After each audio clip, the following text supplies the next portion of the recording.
Deus, nós queremos ler a Tua palavra e pedimos a sabedoria que vem do Teu Espírito Santo. Reconhecemos que somos falhos, pacas, que precisamos da Sua graça, da Sua misericórdia renovada sobre nossas vidas, perdão dos nossos pecados, Pai. Eu te peço perdão pelos meus pecados, em nome do Senhor Jesus. Se é uma palavra, uma atitude, um pensamento, qualquer coisa que eu possa ter feito que ofendeu tua dignidade, teu domínio, tua honra, teu poder, tua glória, teu trono, Senhor, tua santidade, me perdoe em nome de Jesus. E com algum irmão também eu te peço perdão em nome de Jesus. Mas fale conosco, Senhor. Fale conosco em nome do Senhor Jesus Cristo. Amém? Bom, abra sua Bíblia em Marcos. E hoje eu estava lendo esse texto aqui. E Jesus vem do outro lado do mar, no Marcos 5, na província dos Gadarenos, e vem de encontro a ele um endemoniado. Esse endemoniado, você já conhece o texto, estava com... Ele vivia nos sepulcros ali naquela região, as pessoas acorrentavam ele quebrava as correntes, e ele dormia em sepulcros, né? E naquela época sepulcros eram cavados nas pedras, então devia ter muitos sepulcros por ali que ele podia dormir e ficava ali atormentando todo mundo que passava. Quando Jesus chega, que Jesus desce do barco, ele já se prostra e já reconhece, o demônio conhecia Jesus, o que tu vem fazer aqui e tal. Jesus expulsa o demônio, os demônios, porque Jesus pergunta qual o seu nome, ele diz legião, e Jesus expulsa os demônios, só que antes de sair os demônios fazem um pedido a Jesus, nos coloca nos porcos. E Jesus vai e permite, e aí vocês conhecem, os porcos caem no mar e morrem e tal, aquela coisa toda. O povo daquela cidade não gostou muito disso, mas onde eu quero chegar é quando o povo da cidade chega ali, encontra o demoniado que vivia nu atacando as pessoas, aquela coisa toda, vê o endemoniado vestido, lúcido do lado de Jesus, e ele faz um pedido a Jesus, e é negado. Olha só. E aí o povo da cidade, dizendo no 5,17, Marcos 5,17, e começaram a rogar-lhe que saísse dos seus termos, ou seja, que saísse da sua cidade. E Jesus, entrando no barco, no versículo 18, rogava-lhe o que for endemoniado, ou seja, aquele que foi liberto, endemoniado, que deixasse estar com ele. Ou seja, o endemoniado, aquele que era endemoniado, queria ir com Jesus e estar com Jesus. Jesus, porém, não lhe permitiu, mas disse-lhe, vai para a tua casa, para os teus, e anuncia-lhes quão grande coisas o Senhor te fez, e como teve misericórdia de ti. Vai em Marcos 8,26. Marcos 8,26. 8,26 diz assim, e mandou para a sua casa, dizendo, nem entre nas aldeias, nem diga a ninguém na aldeia. E saiu Jesus e os seus discípulos para a aldeia de Cesareia. Aqui, onde eu quero chegar, a cura do cego de Betsaida. Jesus cura o cego e fala para ele, mandou para a sua casa, dizendo, nem entres na aldeia, nem digas a ninguém na aldeia. Então, o que eu achei interessante nesses dois fatos? Um cego que Jesus cura ele e fala, olha, não entre na aldeia, vá direto para a sua casa. Um endemoniado que Jesus liberta ele, não é? Jesus liberta, ele fala, eu quero ir contigo, Jesus. Poxa, foi o que libertou ele. Jesus, não vai comigo, vai para a sua casa e conta o que Deus fez com você. E ele foi, não só falou para a casa dele, mas falou para toda a cidade. Ali para Decápolis, aquelas cidades todas ali, ele saiu pregando ali, mas começou na sua casa. Hoje de manhã eu mandei até uma mensagem para algumas pessoas. Muitas vezes, irmãos, nós temos que começar sim, nós temos que evangelizar todos que nós pudermos, mas nós precisamos começar pela nossa casa. Precisamos começar pela nossa casa. Esse cara pregou na casa dele, esse endemoniado, e depois em toda a Decápolis. Aquele cego, Jesus mandou, olha, vai para a tua casa, comece a fazer a obra na sua própria casa. Porque muitas vezes nós também queremos ganhar o mundo e perdemos a nossa casa. Quantos pais aí com problemas? Porque onde eu quero chegar com isso aí? Nós temos uma visão errada, uma visão de doutrinas de homens, que o fato de estarmos na igreja, estamos salvos e estamos fazendo a obra de Deus. Não tem nada a ver com isso. Deus não te chamou para fazer nada para Ele. Deus quer fazer através de você. Eu falo isso sempre aqui. Deus não te chama para fazer boas coisas. Deus te chama para fazer as coisas certas. E muitas vezes a gente aceita o Senhor como Senhor e Salvador de nossa vida e queremos falar para um monte de gente. Queremos logo subir num púlpito, testemunhar, queremos pregar, queremos ser pregador, queremos ser evangelista, queremos botar um paletó, queremos estar na introdução da igreja, queremos ser um ministro, queremos ser... Mas nem nossos filhos estão convertidos, nem nossa esposa, e a gente já quer sair pelo mundo. Então, temos que sair pelo mundo, como nós estávamos conversando. A necessidade do Nordeste brasileiro de missões de estar a igreja presente é muito grande. O índice de prostituição, o índice de pobreza, de miséria, de idolatria, tudo está ali. Nós temos uma África dentro do Brasil, de alguns países da África que sofrem com isso também, dentro do nosso país, e ninguém quer enxergar isso. A igreja não se envolve com isso, tem que se envolver com isso. Mas você precisa começar na sua casa. Comece a fazer o primeiro ministério na sua casa. Agora, tem muita gente também que usa essa estratégia para não fazer nada. Entendeu? Eu já evangelizo a minha casa e a minha vizinhança. E não faz mais nada. Entendeu? E é contra você sair. Tem muitos pastores que são contra também. Não tem que ir para lá, a África não tem que ir para o Nordeste. Nós temos que evangelizar a nossa região aqui. Cada um evangeliza a sua casa e o seu vizinho está bom demais. E depois ele completa, e traga todos para a igreja porque eu preciso do dízimo deles. Essa é a grande sacada. Porque se você evangeliza um cara lá no Piauí, o dízimo dele não vai vir para cá. Então o cara não tem interesse nenhum. Mas nós temos que começar na nossa casa. Ganhe a sua casa. E paralelo a isso, vai ganhando o mundo. Vai alcançando as vidas. Porque enquanto a casa é o território mais difícil para você evangelizar. Por quê? Porque você fazer uma viagem missionária e a um país, a um outro estado, outro bairro, outra cidade, o cara lá que você vai ministrar, que você vai evangelizar, que você vai visitá-lo, ele só te conhece ali talvez por meia hora e você vai embora, 1 hora, 2 horas, você vai embora. A tua família te conhece do momento que você acorda ao momento que você dorme. E ali você tem que ser macho, você tem que ser testemunho vivo mesmo. Ali você tem que testemunhar no dia a dia.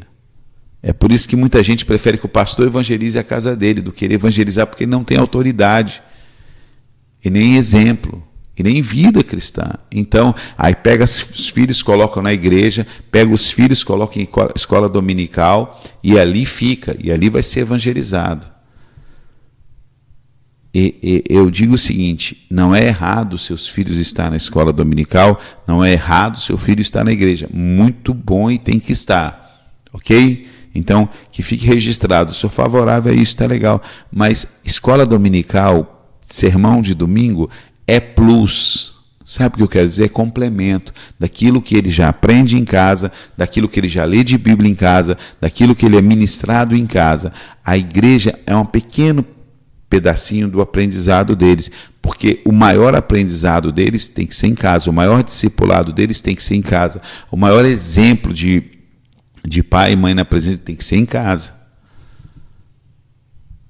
Mas se criou isso, e vem uma desculpa muito grande, não, porque tem muitos pais que os filhos não são convertidos. Sim, e o ensino na igreja é super importante, claro, mas aqueles que os pais são convertidos, o ensino importante é em casa, mas é passado para eles que tem que trazer os seus filhos para aprenderem na escola dominical. Não, escola dominical é plus, é só algo mais. Os filhos têm que ser doutrinados na palavra de Deus, educados na palavra de Deus em casa. Igreja é só um complementozinho. Local da reunião, que eu digo igreja é local da reunião ali, é só para a gente celebrar, adorar o Senhor, orar junto, confraternizar, compartilhar do pão juntos, estarmos juntos, virmos a necessidade, talvez tenha um irmão com necessidade, o outro aqui, nós nos unirmos para ajudá-lo. É o ajuntamento dos santos, sacou? É o ajuntamento. Mas aonde acontece a igreja diariamente? Em casa. Em casa. Como? Culto todo dia em casa? Não. Leitura da Bíblia, educação dos filhos, participação. Você está entendendo? Marido orando pela esposa, esposa orando pelo marido, pai e mãe orando pelos filhos, filhos orando pelos pais. É assim. Aí começa. Ali é a igreja, de segunda e domingo nós vamos nos ajuntar, junto com outros irmãos e santos, separados de Deus, para adorar o Senhor. E na segunda a gente está fazendo igrejas em todos os lugares, sendo testemunhos vivos do amor de Deus, nas nossas casas, os nossos filhos na escola, etc, etc, etc. É assim que funciona. Jesus fala para esse cara, volta para sua casa. E ele voltou. Jesus fala para o cego, não entra na cidade, vá primeiro para a tua casa. Vai lá e mostra na tua casa os seus familiares. Então, aonde você de repente deu 20, 30 anos de mau exemplo na sua família, agora que você conhece a Deus, vai para dentro dela e começa a testemunhar do poder de Deus. Não é apontar o dedo na cara de ninguém e falar, vocês vão tudo para o inferno, porque agora eu conheci a Jesus e vocês não conhecem, vocês estão no pecado. Não é fazer isso, é fechar a matraca. Muitas vezes é fechar a matraca, a boca, e viver o Evangelho. Aí a pessoa vai olhar, amar o seu próximo, amar, respeitar. É muito difícil, cara. Eu sei que é muito difícil, você vai me falar. Eu também sei que é difícil, mas nós temos que fazer, nós não temos opção. Jesus não deixou opção para esses dois. Jesus não falou, se você quiser, se você sentir no seu coração, se o Espírito Santo tocar, a gente tem muito mania disso também, sabe? Principalmente nós pastores. Ah, se Deus tocar no seu coração, se o Espírito... Rapaz, tem que ser feito, está na Bíblia, vai embora. A gente fica arrumando desculpa, a gente fica arrumando uma saidinha, sabe? Um escape para a pessoa não fazer. Ah, eu não senti no coração não, de testemunhar na minha casa não, então eu não testemunho não. Eu não senti no coração de falar do amor de Jesus para os meus parentes. Eu não senti... Rapaz, a gente talvez fala isso com ele, com as pessoas. Ou se você sentir no... Vai lá. Se não tiver condições de você falar, feche a boca e viva. E tome atitudes. Tem pessoas, por exemplo, que já falaram comigo assim, pastor, olha, eu me converti, meus filhos também estamos na presença de Deus, mas você sabe como é que é? Tem os tios, as tias, aí as tias vêm quer levar para festinha de Natal, para festinha de Páscoa, para festinha junina, essas festinhas que o senhor diz que é tudo do capeta mesmo, e é mesmo, quem me conhece sabe disso, quem acompanha a gente que sabe, é tudo do diabo mesmo acontecendo na igreja, é do diabo, porque hoje tem muito culto para Satanás dentro da igreja cristã, isso é fato. Mas você sabe, né, para mim não ficar mal com os tios, então eu deixo. Meu irmão, uma coisa é você chegar para um tio que vem buscar seu filhinho, eu vou levar para uma festa, não vai porque isso é tudo diabo, eu não aceito. Isso é uma coisa.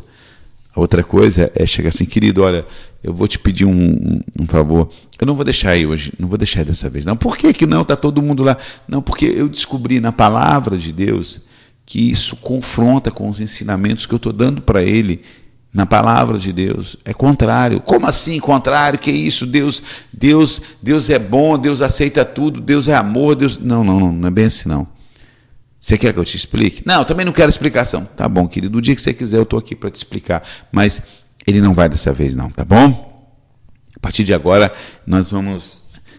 a nossa vida mudou, cara. Deus abriu os nossos olhos e nós conseguimos enxergar que isso fere os princípios do reino de Deus. Entendeu? Eu não quero ser mal educado com você e não tome isso como má educação, mas entre eu não aceitar esse convite e aceitar esse convite e ofender o meu Deus, eu prefiro agradar o meu Deus e não aceitar esse convite. Mas a hora que você quiser conversar sobre isso, cara, eu estou aqui de coração aberto. Amo vocês, amo a minha família. Pronto, você sai numa boa, bicho. Agora tem muitas pessoas que, para não ficar mal com os outros, permite que os filhos participem dessas coisas, etc. E não se torna um testemunho dentro da própria família. Entendeu? Como esses dias houve uma pessoa que ela realmente ela participou de algo que não era legal, sentia no coração que não era legal, que não estaria agradando a Deus, não estaria louvando a Deus, mas para não ficar mal com a pessoa. Eu falei para ela, ó, não importa quem você vai desagradar, desde que você agrade a Deus. Não importa quem você vai desagradar. Eu estava explicando, por exemplo, nós temos que ter testemunho dentro de casa. Se o seu marido chega para você e fala assim, ô meu amor, assine isso aqui que é um documento, mas eu só preciso da sua assinatura, isso aqui a gente vai driblar aqui, driblar a receita e tal. Ei, peraí, mas isso aí é legal? Não, não é legal não, mas eu vou dar um jeitinho, eu preciso da sua assinatura. Meu querido, eu não posso participar disso. Meu querido, eu não posso participar disso. Mas como não? Não posso, isso vai contra os princípios de Deus. Eu vou estar traindo maldição sobre nossa casa, sobre nossa família. É um grande momento de se ministrar a pessoa. Mas o que acontece hoje, ou se cede, ou chega para a pessoa, isso é do diabo, e acaba fazendo bobagem. Fazendo bobagem. Entendeu? Então, testemunho. Se eu estava ministrando um casal também, problema em relacionamento com um enteado. Falei, bicho, tem que amar, cara. Mas não tem mais, tem que amar. Como é que eu vou fazer, ora, se o seu enteado, a sua enteada pede o celular? Você, tomara que eu vou pegar celular para esse moleque lá. Vai lá e pega, toma aqui. Pá. Começa a estranhar, comece a servir, comece a amar. Entendeu? Comece a servir, comece a amar. Imagine você tem aqui, vamos supor, a tua casa, tem a parte da frente, tem a grama. Vamos supor que você tem uma grama na frente do teu quintal. Seu vizinho não é cristão, não gosta de crente de nada. Aí o que ele faz? Ele vem e corta a grama até a divisa, correto? Sua, e deixa a sua sem cortar. Rapaz, corte a sua e avance na dele e ajude ele, corte a dele. Isso já aconteceu comigo de limpar a grama do lado, a pessoa cortar, deixar a grama ali. Vai limpar no outro dia e tal, mas não custa nada, eu junto a minha e junto a dele. O cabo da minha cortadora de grama avança na calçada onde tem grama dele 5, 6 metros, eu vou lá e corto. Para mim não faz diferença, junto, levo. Eu já lavei carro de vizinho. Uma vez estava lá no papau, o cara não era, e eu queria assim, chegar mais, ter uma forma de chegar, onde eu estava lavando o meu carro, aproveitei, joguei água no do cara, lavei o do cara e tal, pô, obrigado e tal. Não me custou nada. Então, muitas vezes, o nosso agir vai falar mais do que o nosso falar. Como o nosso falar, também, você vê ali Jesus falando, não fale para ninguém. Tem outro texto que eu estava lendo esses dias, que Jesus falou para um que ele curou, não fale para ninguém. Ele saiu, abriu a boca e Jesus não podia mais entrar na cidade. Muitas vezes o nosso falar demais impede Jesus de entrar na vida das pessoas. Então nós temos que ter esse feeling, essa sensibilidade. E essa sensibilidade requer o quê? Oração, sim, mas requer muito mais renúncia, requer muito mais atitude. Então, nós temos que também ver que muitas vezes nós, como crentes, nós depositamos tudo na oração, mas muitas vezes nós temos desculpa para a oração para não tomar atitude. Eu vou orar e vou ver o que Deus quer. Deus já quer faz tempo. Eu vou orar e vou ver o que Deus fala comigo. Deus já falou faz tempo. Eu vou orar e vou esperar a revelação de Deus. Deus já se revelou na palavra faz muitos anos, 2000 anos. E se for lá no Antigo Testamento, 3, 4 mil anos, já se revelou. E eu estou aqui orando para ver se é a vontade de Deus. Aí eu me escondo na oração. Cara, o nosso coração é enganador. Meu irmão, a Bíblia diz, não matarás. Eu não preciso orar para não matar. Não adulterarás. Eu não preciso orar para não adulterar. Não roubarás. Eu não preciso orar. Não dirá falso testemunho. Ame ao seu próximo como a ti. Eu não preciso orar para amar o meu próximo. Eu não preciso orar para... Já está dito. Eu não preciso orar para pedir revelação de Deus. Se eu devo fazer isso. Como, cara? Só se eu for... Hoje, nenhum chefe faz isso. Por exemplo, o chefe chega aqui e fala, isso aqui é a sua rotina de trabalho. Você chega, arruma a mesa, tal, vê os e-mails, vê isso.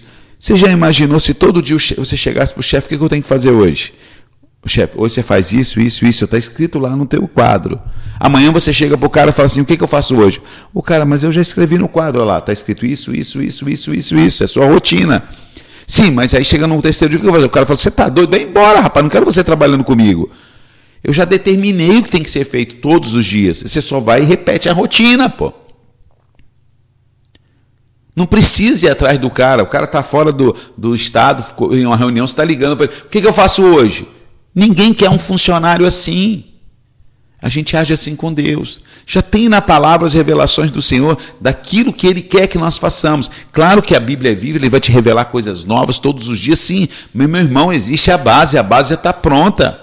Os princípios do reino já estão aí prontos, estabelecidos. Eu vou ficar pedindo a Deus para que Ele me revele aquilo que Ele já revelou há séculos e séculos e séculos e séculos. Ele tem que ficar todo dia tem que escrever uma Bíblia, pô. Isso é fuga das nossas responsabilidades. Isso é fuga do mandamento do Senhor. Isso é fuga dos princípios do reino de Deus. E o que é pior, o nosso coração nos engana com o que é bom e perfeito, a Bíblia. Eu vou achar um jeitinho ali nela para orar e tal. Vocês lembram que eu falei com vocês? Eu não sei se eu falei isso com vocês, mas eu estava conversando com uma pessoa que ia fazer uma coisa que não agradaria a Deus, mas agradaria aos homens. Aí ela foi numa outra pessoa, conhecedora da palavra de Deus, e falou, isso está acontecendo. A outra pessoa falou, pega o exemplo de Naamã, meu irmão. Mas sim, o quê? Lembra que Naamã e tal foi curado, depois ele falou, profeta, olha, eu vou para a minha terra, lá eu tenho que me curvar perante o rei. Mas olha, eu vou me curvar perante o rei porque ele é autoridade sobre mim, eu sou um oficial dele e tal.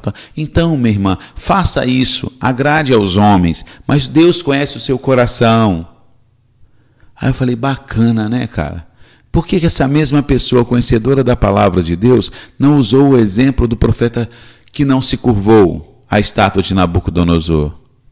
Não é? Não é verdade? Por que essa pessoa não usou o exemplo de Pedro, que falou assim, que eles falaram assim, vocês calem a boca de vocês e não fale mais nesse tal de Jesus Cristo. Pedro falou assim, olha, convém a nós agradarmos a Deus mais do que aos homens. Não usam.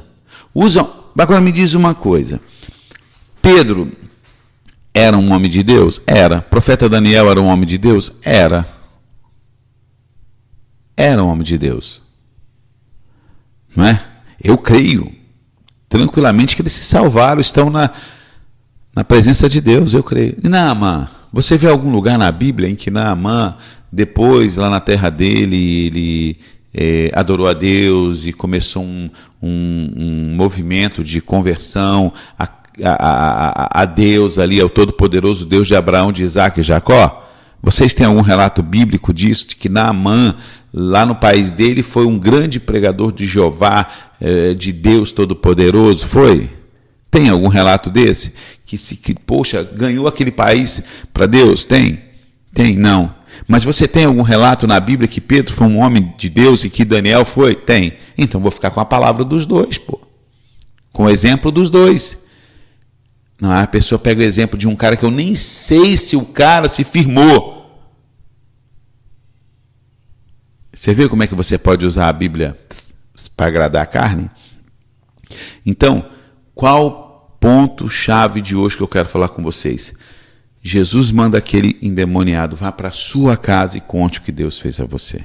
As maravilhas do Senhor. Falou para aquele outro lá, que está no capítulo 8 de Marcos, volte, não entra na aldeia, vá para sua casa.